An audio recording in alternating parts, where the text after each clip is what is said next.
लोग जो नरक में जी रहे हैं, हल्की बारिश हो जाए तो घुटने भर पानी, कई माताएं हैं जो पांव दिखा रही है कि सर गए है। और उसके जांच के लिए भी हम अपने स्तर से भी लिखेंगे डीएम साहब को, जो अगर जल संसाधन विभाग इस पर काम पहले कराए, क्योंकि हम नहीं हुआ उसके घास काटने और मरम्मती के नाम पे कितना पैसा उगाही हुआ इस 42 किलोमीटर में, शायद उसका अगर आप देखेंगे तो समझ में आएगा। लेकिन आप जैसा कि बता रहे हैं, आपको इसके बारे में जानकारी नहीं है, उपलब्ध कराते हैं हमें, आपको इसके बारे में कोई जानकारी नहीं है, हम चिट्ठी लिखेंगे आपको।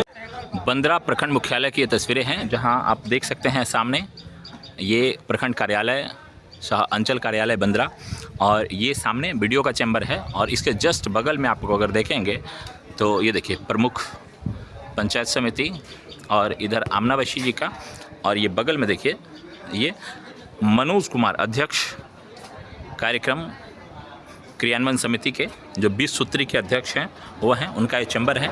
आइए इनसे हम बातचीत करते हैं।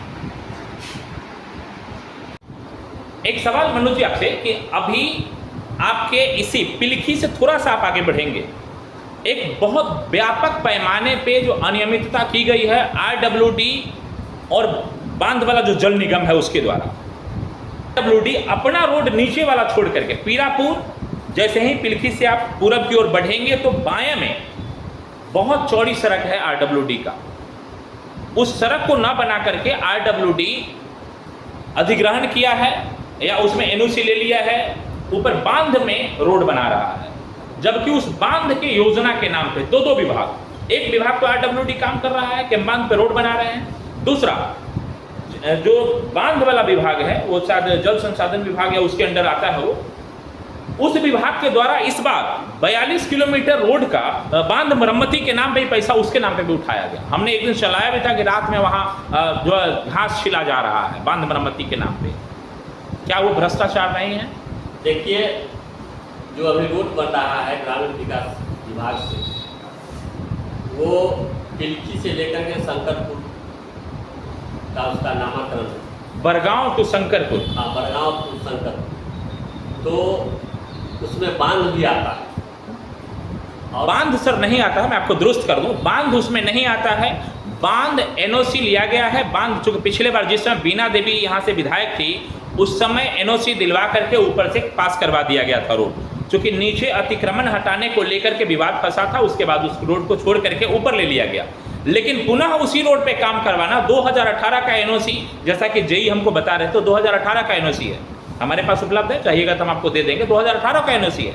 जब 2018 में एक बार अगर आप गलती किए, और गलती चलिए मान लीजिए सही भी आप किए, तो कोई एक ही योजना ना काम करेगा। आप एक तरफ जल संसाधन विभाग से आप उगाही करवाते हैं उसके नाम पे कि हम इसको मरम्मती कर रहे हैं, दूसरा आप उस पर रोड बनवा रहे हैं। ये अगर होगा तो निश्चित रूप से इसकी जांच का विषय तो देखे नहीं, काम तो हुआ नहीं है। अगर काम कागज पर हुआ होगा तो हम लोग बांध मरम्मति सुने हैं कि नहीं सुने कि बाढ़ से पहले बांध मरम्मति किया गया है? नहीं सुने, नहीं हुआ, कहीं भी नहीं हुआ है। ऐसा रात में एक दिन घास कटा रहा तो मैंने लाइव भी चलाया था। घास से कटा काम, उसके बारे में कोई जानकारी नहीं। दूसरा सवाल उसी में कि नीचे जो सड़क बच गया हुआ है आरडब्ल्यूडी का या आरडीओ का जो रोड है, उसके बगल वाले बस्ती का जो हाल है, रोड पे भैंस को नहाने जैसा तालाब बन गया हुआ है। वहां के लोग नरक से बदतर जिंदगी जी रहे हैं। पीरापुर की मैं बात कर रहा हूँ, क्या कहेंगे इसको लेकर के? देखिए, वहाँ के स्थानीय जनप्रतिनिधि को भी चाहिए था, उतना महत्वपूर्ण रोड है तो मुखिया जी को भी, जिला परिषद जी को भी और अन्य प्रतिनिधि को बनवा देना चाहिए।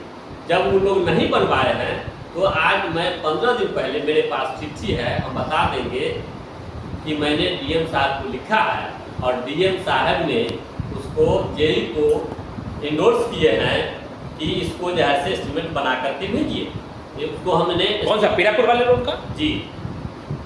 अभी चूंकि वहाँ के लोग, कल हमने बात किया है उन लोगों से, वो लोग वोट बहिष्कार की बात कर रहे हैं, जिसको लेकर के भी लगातार चर्चाएं जारी है। और हम अपने चैनल के माध्यम से उन लोगों से अपील किए थे कि वास्तव में आप लोग वोट का बहिष्कार न करके अच्छे नेता को चुनिए। उन लोगों का जवाब था कि हम लोग हर बार सर ऐसे ही ठगा जा रहे हैं, नेता आते हैं वोट मांग के चले जाते हैं, जीत के 5 साल बीत गया, कोई देखने नहीं आया। बार बार कैसे ठगाएंगे? अभी तक तो लोग ठगा ही रहा है। अब देखिए, हमको उसमें संज्ञान लेना पड़ा है। हमने उसको चिट्ठी आपको बताते हैं अभी हम कि हमने 5 रोड को दिया है जिला। कब तक? क्या इस चुनाव से पहले उस रोड का कायाकल्प हो जाएगा? चुनाव से पहले वहाँ के उनका पाँव कौन जिम्मेदार है उसके लिए? चुनाव से पहले हो न हो, लेकिन प्रक्रिया हीन हो गया है और उसको करवाने का काम हमने जिम्मा लिया है, जिसको हम रोड बनवा के ही छोड़ेंगे। पुनः लोग एक बार और वोट देकर किसी को जिता दे, बाकी अब आने वाला समय बताएगा कि कौन यहाँ का रोड बनवाएगा कि नहीं बनवाएगा। फिलहाल तमाम जनता से अपील कि अच्छे नेता को जरूर चुनिए ताकि वोट आपका बेकार ना जाए और आपको जो आम जनता के लिए जो व्यवस्थाएं होती है, क्योंकि कोई भी योजना ना तो नेता अपने घर से देता है ना कोई पदाधिकारी घर से देता है, आम जनता के 1-1 रुपये के टैक्स का पैसा है। लेकिन कल जो हमने वहाँ देखा वास्तव में आरडीओ का रोड है, उस पर न तो मुखिया काम कर सकता है न समिति काम कर सकता है, अनुशंसा जरूर कर सकता है, लेकिन वास्तव में वो आरडीओ का रोड है। अब आरडीओ एनओसी ले लिया जल संसाधन से, अब आरडीओ को एनओसी देना होगा किसी पंचायती राज वाले को जो जा करके उस पर काम करेगा। ये व्यवस्थाएं चल रही है, इसके बारे में क्या आपको जानकारी है या नहीं है? नहीं जानकारी। बहुत बहुत धन्यवाद आपका। उम्मीद करते हैं कि आप इसके बारे में जरा देखिए और वास्तव में यहाँ का स्थानीय लोगों की समस्या है, आपके यहाँ के स्थानीय लोगों की जो समस्या है उसके बारे में जरूर चर्चा कीजिए। बहुत बहुत धन्यवाद तमाम दर्शकों का, विशेष मनोज सर आपको धन्यवाद कि आपने हमारे चैनल से बेबाकी से सारे सवालों का जवाब दिए और उम्मीद करते हैं कि तमाम जो दर्शक है वो कमेंट करके बताएंगे कि वास्तव में आपने जो जवाब दिया है कितना बढ़िया जवाब दिया और कितने फायदे आपके इस जवाब से या आपके इस विचार से आम जनता को होने वाले हैं।